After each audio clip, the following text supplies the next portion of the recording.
Hi ಎಲ್ಲರೂ ಹೇಗಿದ್ದೀರಾ? ಎಲ್ಲರೂ ಚೆನ್ನಾಗಿದ್ದೀರಾ ಅಂತ ಅಂದ್ಬಿಟ್ಟು ಇವತ್ತಿನ ವೀಡಿಯೋನ ಸ್ಟಾರ್ಟ್ ಮಾಡ್ತಾ ಇದ್ದೀನಿ.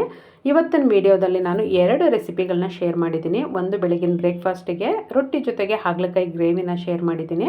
ಇದರಲ್ಲಿ ಸ್ವಲ್ಪ ಕೂಡ ಕಹಿ ಅಂಶ ಬರದೇ ಇರೋ ಥರ ಮಾಡೋದು ಹೇಗೆ ಅನ್ನೋ ಕೆಲವೊಂದು ಟಿಪ್ಸ್ನ ಹೇಳಿದ್ದೀನಿ. ವೀಡಿಯೋನ ಎಲ್ಲೂ ಕೂಡ ಸ್ಕಿಪ್ ಮಾಡಬೇಡಿ. ಹಾಗೆಯೇ ಈವ್ನಿಂಗ್ ಸ್ನ್ಯಾಕ್ಸ್ಗೆ ಅಂತ ಹೇಳಿ ಪುರಿ ಉಪ್ಪಿಟ್ಟನ್ನು ಮಾಡಿದ್ದೀನಿ, ಅದನ್ನು ಕೂಡ ಮಿಸ್ ಮಾಡದೆ ನೋಡಿ. ಮೊದಲಿಗೆ ನಾನಿಲ್ಲಿ ಹಾಗಲಕಾಯಿನ ಕಟ್ ಮಾಡಿ ನೀರಲ್ಲಿ ಹಾಕಿಟ್ಟಿದ್ದೆ. ಆ ನೀರಿನಿಂದ ಸಪ್ರೇಟು ಒಂದು ಪಾತ್ರೆಗೆ ಎತ್ತಿಟ್ಕೊಂಡು ಅದಕ್ಕೆ ಸ್ವಲ್ಪ ಉಪ್ಪು ಹಾಗೆಯೇ ಸ್ವಲ್ಪ ಅರಿಶಿನದ ಪುಡಿನೂ ಕೂಡ ನಾನಿಲ್ಲಿ ಸೇರಿಸ್ಕೊಂಡು ನೀಟಾಗಿ ಮಿಕ್ಸ್ ಮಾಡ್ಕೊಳ್ಬೇಕಾಗುತ್ತೆ. ಹಾಗಲಕಾಯಿನ ನೀವು ರೌಂಡ್ ಶೇಪಲ್ಲೂ ಕೂಡ ಕಟ್ ಮಾಡ್ಕೊಳ್ಬೋದು.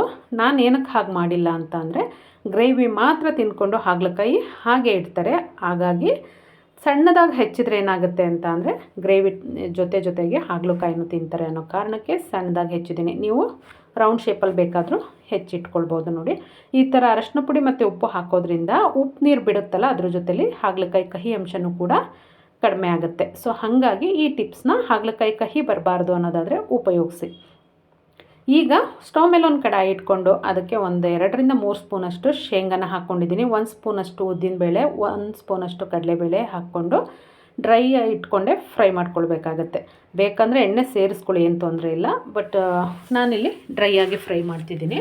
ಬೆಳ್ಳುಳ್ಳಿ ಎಸ್ಳು ಒಂದು 6ರಿಂದ 7 ಬೆಳ್ಳುಳ್ಳಿ ಎಸ್ಳನ್ನು ಕೂಡ ನಾನಿಲ್ಲಿ ಹಾಕ್ಕೊಂಡು ಅದನ್ನು ಕೂಡ ಕೈ ಆಡ್ಕೊಳ್ತಾ ಇದ್ದೀನಿ. ಈಗ ಇದಕ್ಕೆ ಖಾರಕ್ಕೆ ಹಾಗೆ ಕಲ್ಲರಿಗೆ ಎರಡಕ್ಕೂ ತಕ್ಕಂತೆ ಬ್ಯಾಡಗಿ ಹಾಗೆಯೇ ಖಾರದ ಮೆಣಸಿನ್ಕಾಯಿ ಎರಡನ್ನೂ ಕೂಡ ನಾನಿಲ್ಲಿ ಸೇರಿಸ್ಕೊಂಡು ಕೈ ಆಡ್ಕೊಳ್ತಾ ಇದ್ದೀನಿ. ರುಚಿ ಸಿಕ್ಕಾಬಟ್ಟೆ ಚೆನ್ನಾಗಿರುತ್ತೆ. ಹಾಗೆಯೇ ನಾವು ಹಾಗಲಕಾಯಿ ತಿಂತಿದ್ದೀವಿ ಅನ್ನೋಷ್ಟು ಫೀಲ್ ಆಗೋಲ್ಲ, ಅಂದರೆ ಕಹಿ ಇರಲ್ಲ ಅಷ್ಟೊಂದು, ತುಂಬ ಚೆನ್ನಾಗಿರುತ್ತೆ. ಮಿಸ್ ಮಾಡದೆ ಟ್ರೈ ಮಾಡಿ. ಬಿಳಿ ಎಳ್ಳನ್ನು ಸೇರಿಸ್ಕೊಂಡೆ ಒಂದು 2 ಸ್ಪೂನಷ್ಟು. ಹಾಗೆಯೇ ಒಂದು 2 ಸ್ಪೂನಷ್ಟು ಕೊಬ್ಬರಿ ಇಲ್ಲ ಅಂತಂದರೆ ಹಸಿ ತೆಂಗಿನಕಾಯಿ ತುರಿನ ನೀವು ಸೇರಿಸ್ಕೊಳ್ಬೋದು. ಕೊಬ್ಬರಿ ಹಾಕಿದರೆ ರುಚಿ ಚೆನ್ನಾಗಾಗುತ್ತೆ ಅಂತ ಅಷ್ಟೇನೇನಿಲ್ಲ. ಎಲ್ಲ ನೀಟಾಗಿ ಮಿಕ್ಸ್ ಮಾಡ್ಕೊಳ್ಬೇಕಾಗತ್ತೆ. ಎಳ್ಳು ಕೊಬ್ಬರಿ ಎಲ್ಲ ಲಾಸ್ಟಲ್ಲೆಲ್ಲ ಫ್ರೈ ಆಗಿದೆ ಅನ್ನುವಾಗ ಸೇರಿಸ್ಕೊಳ್ಳಿ. 1 ಸ್ಪೂನಷ್ಟು ಜೀರಿಗೆನೂ ಕೂಡ ನಾನಿಲ್ಲಿ ಹಾಕ್ಕೊಳ್ತಾ ಇದ್ದೀನಿ. ಯಾಕೆಂದರೆ ಎಳ್ಳು ಪಾತ್ರೆ ಏನು ಬಿಸಿ ಇರುತ್ತೆ ಆ ಬಿಸಿಗೆ ಫ್ರೈ ಆಗಿಬಿಡುತ್ತೆ. ಸೊ ಹಾಗಾಗಿ ಆದಷ್ಟು ಜೀರಿಗೆ ಎಳ್ಳು ಇದನ್ನೆಲ್ಲ ಏನಾದರೂ ಫ್ರೈ ಮಾಡುವಾಗ ಕೊನೆಯಲ್ಲಿ ಸೇರಿಸ್ಕೊಳ್ಳೋದು ಒಳ್ಳೆಯದು. ನೀಟಾಗಿ ಇದೆಲ್ಲ ಫ್ರೈ ಆಗಿದೆ. ಈಗ ಇದನ್ನು ಒಂದು ಮಿಕ್ಸಿ ಜಾರಿಗೆ ತೆಗೆದು ಎತ್ತಿಟ್ಕೊಳ್ತಾ ಇದ್ದೀನಿ. ಮತ್ತು ಅದೇ ಕಡಾಯಿಗೆ ಎಣ್ಣೆ ಹಾಕಿ ಸಾಸಿವೆ, ಜೀರಿಗೆ, ಕರಿಬೇವು ಎಲೆಗಳು ಹಾಗೆಯೇ ಈರುಳ್ಳಿ ಒಂದು 2 ಈರುಳ್ಳಿನ ಕಟ್ ಮಾಡಿ ನಾನಿಲ್ಲಿ ಸೇರಿಸ್ಕೊಂಡಿದ್ದೀನಿ. ನೀಟಾಗಿ ಫ್ರೈ ಮಾಡ್ಕೊಳ್ಬೇಕಾಗತ್ತೆ. ನೋಡ್ತಿದ್ದೀರಲ್ಲ, ಇದು ಸಿಮ್ಮಲ್ಲಿ ಇಟ್ಬಿಟ್ಟು ಈರುಳ್ಳಿ ಫ್ರೈ ಆಗೋಷ್ಟರಲ್ಲಿ ನೋಡಿ, ಏನು ನಾವು ಹಾಗಲಕಾಯಿನ ಉಪ್ಪು ಮತ್ತು ಅರಶಿನದ ಪುಡಿ ಹಾಕಿ ನೆನೆಸಿಟ್ಟಿದ್ವಿ, ಈ ಥರ ನೀರನ್ನ ಹಿಂಡಿ ಎಲ್ಲನೂ ತೊಗೊಳ್ಬೇಕಾಗುತ್ತೆ. ನೋಡಿ, ಆ ನೀರಿನಲ್ಲಿ ಕಹಿ ಅಂಶ ಎಲ್ಲ ಬರುತ್ತೆ. ಹಾಗಾಗಿ ನಮಗೆ ಹಾಗಲಕಾಯಿ ಕಹಿ ಕಡಿಮೆ ಆಗುತ್ತೆ. ಈಗ ಇದನ್ನು ಒಗ್ಗರಣೆಗೆ ಹಾಕ್ಕೊಂಡು 1ರಿಂದ 2 ನಿಮಿಷ ನೀಟಾಗಿ ಬಾಡಿಸ್ಕೊಳ್ಬೇಕಾಗತ್ತೆ. ನಿಮ್ಗೇನಾದರೂ ನೀರು ಸೇರಿಸ್ಕೊಳ್ಳೋದು ಇಷ್ಟ ಇಲ್ಲ ಅನ್ನೋದಾದರೆ ಇನ್ನೊಂದು 2 ಸ್ಪೂನ್ ಎಣ್ಣೆನ ಹಾಕಿದ್ರೆ ಎಣ್ಣೆನಲ್ಲೇ ಹಾಗಲಕಾಯಿ ಬೇಯುತ್ತೆ. ನಾನಿಲ್ಲಿ ಸ್ವಲ್ಪ ನೀರನ್ನ ಸೇರಿಸ್ಕೊಂಡಿದ್ದೀನಿ. ಹಾಗಲಕಾಯಿ ಬೇಯೋಷ್ಟರಲ್ಲಿ ಗ್ರೈಂಡ್ ಮಾಡ್ಕೊಂಡು ಬರೋಣ. ಇದಕ್ಕೆ ನೀರನ್ನ ಸೇರಿಸಿ ನಾನು ಗ್ರೈಂಡ್ ಮಾಡ್ಕೊಳ್ತಾ ಇದ್ದೀನಿ. ಡ್ರೈ ಆಗೇನು ಮಾಡ್ಕೊಳ್ತಿಲ್ಲ. ನೋಡಿ, ಈಗ ಇದನ್ನು ಹಾಗಲಕಾಯಿ ಏನು ಬೇಯಲಿಕ್ಕೆ ಇಟ್ಟಿದ್ವಿ ಅದಕ್ಕೆ ಹಾಕ್ಕೊಂಡು ಕನ್ಸಿಸ್ಟೆನ್ಸಿ ಅಡ್ಜಸ್ಟ್ ಮಾಡ್ಕೊಂಡು ನೀರನ್ನು ಕೂಡ ಸೇರಿಸ್ಕೊಳ್ಬೇಕಾಗತ್ತೆ. ನೋಡ್ತಿದ್ದೀರಲ್ಲ, ಗ್ರೇವಿಗೆ ಇವಾಗ 1 ಸ್ಪೂನಷ್ಟು ಬೆಲ್ಲದ ಪುಡಿನ ಹಾಕ್ಕೊಂಡಿದ್ದೀನಿ. ಹಾಗೆಯೇ ಒಂದು 2 ಸ್ಪೂನಷ್ಟು ಹುಣಸೆ ಹಣ್ಣಿನ ರಸನೂ ಕೂಡ ನಾನಿಲ್ಲಿ ಹಾಕ್ಕೊಂಡಿದ್ದೀನಿ. ರುಚಿಗೆ ತಕ್ಕಷ್ಟು ಉಪ್ಪನ್ನು ಕೂಡ ನಾನಿಲ್ಲಿ ಸೇರಿಸ್ಕೊಳ್ತಾ ಇದ್ದೀನಿ. ಇಲ್ಲಿ ಹುಣಸೆ ಹಣ್ಣೆ ಮೇಯ್ನು. ನಾನಿಲ್ಲಿ ಟೊಮೊಟೊ ಎಲ್ಲ ಉಪಯೋಗಿಸಿಲ್ಲ. ಹಾಗಾಗಿ ಹುಣಸೆ ಹಣ್ಣು ಹಾಕಿ ರುಚಿ ತುಂಬ ಚೆನ್ನಾಗಿ ಬರುತ್ತೆ ಟೊಮೊಟೊಗಿಂತ. ಹಾಗಾಗಿ ಹುಣಸೆ ಹಣ್ಣು ರಸ ಒಂದು 2 ಸ್ಪೂನು, ನಿಂಬೆಹಣ್ಣು ಗಾತ್ರದಾದರೆ 1 ನಿಂಬೆಹಣ್ಣು ಗಾತ್ರದಷ್ಟು ನೆನೆಸಿ ನೀರನ್ನ ತೊಗೊಂಡ್ರೆ ಆಗುತ್ತೆ. ನೀಟಾಗಿ ಇದನ್ನು ಮಿಕ್ಸ್ ಮಾಡಿಕೊಂಡು 1ರಿಂದ 2 ನಿಮಿಷ ಬೇಯಿಸ್ಕೊಂಡ್ವಿ ಅಂದರೆ ಗ್ರೇವಿ ರೆಡಿಯಾಗಿದೆ ನಮಗೆ. ನಾನಿಲ್ಲಿ ಅಕ್ಕಿ ರೊಟ್ಟಿ ಜೊತೆಗೆ ಮಾಡ್ಕೊಂಡಿದ್ದೆ. ಈಗಾಗಲೇ ಅಕ್ಕಿ ರೊಟ್ಟಿ ರೆಸಿಪಿನ ತೋರಿಸಿದ್ದೀನಿ. ಹಾಗಾಗಿ ಡೀಟೇಲ್ ಆಗೇನು ವೀಡಿಯೋನ ನಾನಿಲ್ಲಿ ಶೇರ್ ಮಾಡ್ತಿಲ್ಲ. ಜೋಳದ ರೊಟ್ಟಿ, ಅಕ್ಕಿ ರೊಟ್ಟಿ, ಚಪಾತಿ, ಅನ್ನಕ್ಕೆ ತುಪ್ಪ ಹಾಕ್ಕೊಂಡು ಕಲಿಸ್ಕೊಂಡು ತಿನ್ನಲಿಕ್ಕೂ ಸಿಕ್ಕಾಪಟ್ಟೆ ಚೆನ್ನಾಗಿರುತ್ತೆ. ಯಾವುದ್ರ ಜೊತೆಲಾದ್ರೂ ನೀವು ಟ್ರೈ ಮಾಡ್ಬೋದು. ನಮಗೆ ಅಕ್ಕಿ ರೊಟ್ಟಿ ಫೇವ್ರೇಟು. ಸೊ ಅಕ್ಕಿ ರೊಟ್ಟಿ ಜೊತೆಲಿ ನಾನು ಸರ್ವ್ ಮಾಡ್ತಿದ್ದೀನಿ. ನಮಗೆ ಅಂದರೆ ನಾವು ಮೈಸೂರು ಕಡೆಯವರಿಗೆಲ್ಲ ಏನೇ ಇದ್ರೂ ಅಕ್ಕಿ ರೊಟ್ಟಿ ಪರ್ಫೆಕ್ಟ್ ಅಂತಲೇ ಅನಿಸೋದು. ಜೋಳದ ರೊಟ್ಟಿ ಅವಾಗೊಮ್ಮೆ ಇವಾಗೊಮ್ಮೆ ತಿನ್ಲಿಕ್ಕೆ ಚೆನ್ನಾಗಿ ಅನಿಸುತ್ತೆ. ಬಟ್ ನಮ್ಗೆ ರೆಗ್ಯುಲರಾಗಿ ಅಕ್ಕಿ ರೊಟ್ಟಿನೇ ಯಾವುದಕ್ಕಾದ್ರೂ ಕಾಂಬಿನೇಷನ್ ಆಗಿ ಚೆನ್ನಾಗಿ ಅನಿಸುತ್ತೆ.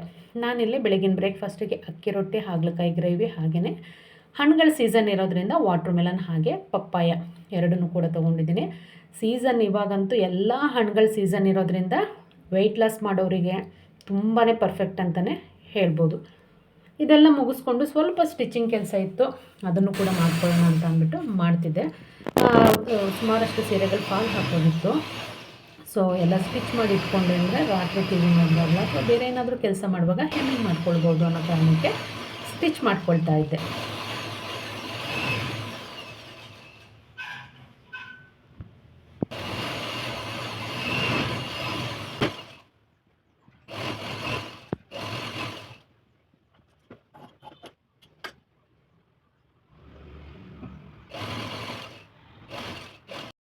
ಸ್ಟಿಚಿಂಗ್ ಎಲ್ಲ ಮುಗಿಸಿ ಈವ್ನಿಂಗ್ ಸ್ನ್ಯಾಕ್ಸಿಗೆ ಅಂತ ಅಂದ್ಬಿಟ್ಟು ನಾನಿಲ್ಲಿ ಕಡಲೆಪುರಿ ಉಪ್ಪಿಟ್ಟನ್ನ ಮಾಡ್ತಾಯಿದ್ದೆ. ಅದಕ್ಕೆ ನೋಡಿ ಹಸಿಮೆಣಸಿನ್ಕಾಯಿ, ಟೊಮೊಟೊ, ಈರುಳ್ಳಿ, ಕರಿಬೇವು ಇದಿಷ್ಟು ಬೇಕಾಗಿರ್ತಕ್ಕಂಥ ಸಾಮಗ್ರಿಗಳು. ಹಾಗೆ ಅದ್ರ ಜೊತೆಗೆ ಒಂದು ಪ್ಯಾಕ್ ಫುಲ್ಲು ನಾನು ಕಡಲೆಪುರಿನ ತೊಗೊಂಡಿದ್ದೀನಿ. ಅಂದರೆ ಮೈಸೂರು ಕಡಲೆಪುರಿ ಬರುತ್ತೆ ನೋಡಿ, ಆ ಕಡಲೆಪುರಿನ ತೊಗೊಂಡಿದ್ದೀನಿ. 1/4 kg ಪ್ಯಾಕು ಇದು ನಿಮಗೆ 3 ಜನಕ್ಕೆ ತುಂಬ ಸಫಿಷಿಯೆಂಟಾಗಿ ಸಾಕಾಗುತ್ತೆ. ನೋಡ್ತಿದ್ದೀರಲ್ಲ, ಅಂದರೆ ನೆನೆದ ಮೇಲೆ ತುಂಬ ಕಡಿಮೆ ಆಗುತ್ತೆ, ಅದಕ್ಕೆ ಹೇಳ್ತಾ ಇರೋದು. ಅಷ್ಟೇ ಏನು ಉಳಿಯಲ್ವಲ್ಲ ಕ್ವಾಂಟಿಟಿ ನೋಡಿ. ಈ ಥರ ಇದ್ರಲ್ಲಿ ಸ್ವಲ್ಪ ಉಪ್ಪಿನಂಶ ಇರುತ್ತೆ. ಸೊ ಹಾಗಾಗಿ ಈ ಮೈಸೂರು ಕಡಲೆಪುರಿ ತೊಗೊಂಡ್ರಿ ಅಂದರೆ ರುಚಿ ತುಂಬ ಚೆನ್ನಾಗಿ ಬರುತ್ತೆ. ಈ ನಾರ್ತದೆಲ್ಲ ಏನಂತ ಅಂದರೆ ಸ್ವಲ್ಪ ಉಬ್ಬಿದ ಥರ ಇರುತ್ತೆ, ಸಪ್ಪೆ ಇರುತ್ತೆ, ಅದು ಉಪ್ಪಿನಂಶ ಅಷ್ಟಿರಲ್ಲ. ಈ ಪುರಿ ಉಪ್ಪಿಟ್ಟಿಗೆ ಇದು ಪರ್ಫೆಕ್ಟಾಗಿ ಆಗುತ್ತೆ. ಈ ಥರ ನೀರಲ್ಲಿ ಹಾಕಿ ನೆಂದ ಮೇಲೆ ನೀರನ್ನ ಹಿಂಡಿ ಮತ್ತೊಂದು ಪಾತ್ರೆಗೆ ಎತ್ತಿಟ್ಕೊಳ್ತಾ ಇದ್ದೀನಿ. ನೋಡಿ ಎಷ್ಟಾಯಿತು ಅಂತ ಅಂದ್ಬಿಟ್ಟು. ಫಸ್ಟಿಗೆ ಓಪನ್ ಮಾಡಿ ತೋರಿಸಿದಾಗ ಪ್ಯಾಕೆಟ್ನ ಇಷ್ಟೊಂದಿದೆಯಾ ಅನ್ನೋ ಥರ ಅನ್ನಿಸ್ತಿರುತ್ತೆ.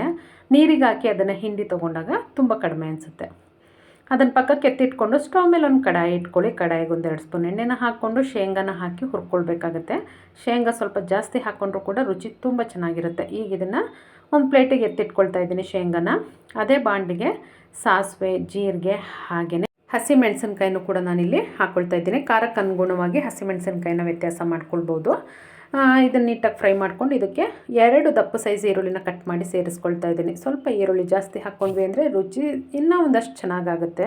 ಹಾಗಾಗಿ ಈಗ ಇದಕ್ಕೆ ಸ್ವಲ್ಪ ಕರಿಬೇವೆಲೆಗಳನ್ನೂ ಕೂಡ ಸೇರಿಸ್ಕೊಂಡು ಕೈ ಆಡ್ಕೊಳ್ಬೇಕಾಗುತ್ತೆ. ಈರುಳ್ಳಿ ಸ್ವಲ್ಪ ಕಲರ್ ಚೇಂಜ್ ಆಗೋವರೆಗೂ ಹುರ್ಕೊಂಡು ಫ್ರೈ ಮಾಡ್ಕೋಬೇಕಾಗುತ್ತೆ. ಅದಾದ ನಂತರ ನಾನಿಲ್ಲಿ ಕಟ್ ಮಾಡಿ ಇಟ್ಕೊಂಡಿರ್ತಕ್ಕಂಥ ಮೀಡಿಯಮ್ ಸೈಜ್ 2 ಟೊಮೊಟೊ ಹಣ್ಣನ್ನು ಕೂಡ ನಾನಿಲ್ಲಿ ಹಾಕ್ಕೊಳ್ತಾ ಇದ್ದೀನಿ. ಟೊಮೊಟೊ ಹಣ್ಣು ಮೆತ್ತಗಾಗೋವರೆಗೂ ನಾವು ಒಗ್ಗರಣೆನಲ್ಲೇ ಫ್ರೈ ಮಾಡ್ಕೊಳ್ಬೇಕಾಗತ್ತೆ. ರುಚಿ ತುಂಬ ಚೆನ್ನಾಗಿರುತ್ತೆ. ಈವ್ನಿಂಗ್ ಸ್ನ್ಯಾಕ್ಸು, ಬೆಳಗಿನ ಬ್ರೇಕ್ಫಾಸ್ಟಿಗೆ ಅಥವಾ ಡಿನ್ನರಿಗೆ ಸಿಕ್ಕಾಪಟ್ಟೆ ರುಚಿಯಾಗಿರುತ್ತೆ. ಮಿಸ್ ಮಾಡದೆ ಟ್ರೈ ಮಾಡಿ. ಸ್ವಲ್ಪ ಅರಶಿನದ ಪುಡಿನೂ ಕೂಡ ನಾನಿಲ್ಲಿ ಸೇರಿಸ್ಕೊಂಡಿದ್ದೀನಿ ಕಲ್ಲರಿಗೆ ಅಂತ ಹೇಳಿ. ಈಗ ನೆನೆಸಿ ನೀರು ತೆಗೆದಿಟ್ಕೊಂಡಿದ್ನಲ್ಲ ಕಡಲೆಪುರಿ, ಅದನ್ನು ಹಾಕ್ಕೊಂಡು ನೀಟಾಗಿ ಮಿಕ್ಸ್ ಮಾಡ್ಕೊಳ್ಬೇಕಾಗತ್ತೆ. ದಿಢೀರಂತ ಯಾರೋ ಗೆಸ್ಟ್ ಬಂದರೆ ಈವ್ನಿಂಗ್ ಸ್ನ್ಯಾಕ್ಸ್ಗೆ ಏನಪ್ಪ ಮಾಡೋದು ಅಂತ ಅನ್ನುವಾಗ ಟ್ರೈ ಮಾಡಿ ಇದನ್ನು. ಅವರಿಗೂ ಖುಷಿಯಾಗುತ್ತೆ, ನಿಮಗೂ ಬೇಗ ಕೆಲಸ ಮುಗಿಯುತ್ತೆ. ಇದಕ್ಕೆ 2-3 ಸ್ಪೂನಷ್ಟು ಹುರ್ಗಡ್ಲೆನ ಪುಡಿ ಮಾಡಿ ಸೇರಿಸ್ಕೊಂಡಿದ್ದೀನಿ. ಹಾಗೆ ಹುರಿದಿಟ್ಟಿರ್ತಕ್ಕಂಥ ಶೇಂಗಾನ ಹಾಕ್ಕೊಂಡು ಮತ್ತೊಂದು ಬಾರಿ ಮಿಕ್ಸ್ ಮಾಡ್ಕೊಳ್ಬೇಕಾಗತ್ತೆ. ರುಚಿಗೆ ತಕ್ಕಷ್ಟು ಉಪ್ಪು ತುಂಬ ಜಾಸ್ತಿ ಹಾಕ್ಕೊಳ್ಬೇಡಿ, ಯಾಕೆಂದರೆ ಆಲ್ರೆಡಿ ಕಡಲೆಪುರಿಲೇ ಉಪ್ಪಿರುತ್ತೆ. ನಾವೇನು ಒಗ್ಗರಣೆ ಮಾಡ್ಕೊಂಡ್ವಿ ಆ ಒಗ್ಗರಣೆಗೆ ಮಾತ್ರ ನಾವು ಸಾಲ್ಟನ್ನ ಹಾಕ್ಕೊಳ್ಬೇಕಾಗತ್ತೆ. ಸೊ ಹಾಗಾಗಿ ನೋಡ್ಕೊಂಡು ಹಾಕ್ಕೊಳ್ಳಿ, ತುಂಬ ಬೇಕಾಗಲ್ಲ, ಸ್ವಲ್ಪ ಬೇಕಾಗುತ್ತೆ ಅಷ್ಟೇ ಸಾಲ್ಟು.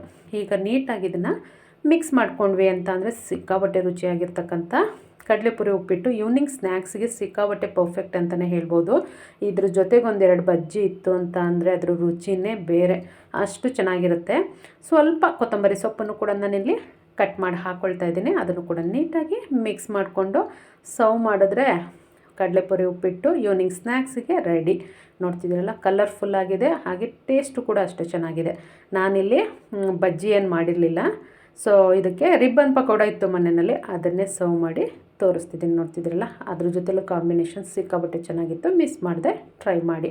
ಇನ್ನೂ ಯಾರು ನನ್ನ ಚಾನಲ್ನ ಸಬ್ಸ್ಕ್ರೈಬ್ ಮಾಡಿದೆ ನೋಡ್ತಾ ಇದ್ದೀರಾ, ಸಬ್ಸ್ಕ್ರೈಬ್ ಮಾಡಿ, ವಿಡಿಯೋ ಕೊನೆವರೆಗೂ ನೋಡಿ, ಫ್ಯಾಮಿಲಿ ಫ್ರೆಂಡ್ಸ್ಗೆ ಶೇರ್ ಮಾಡಿ.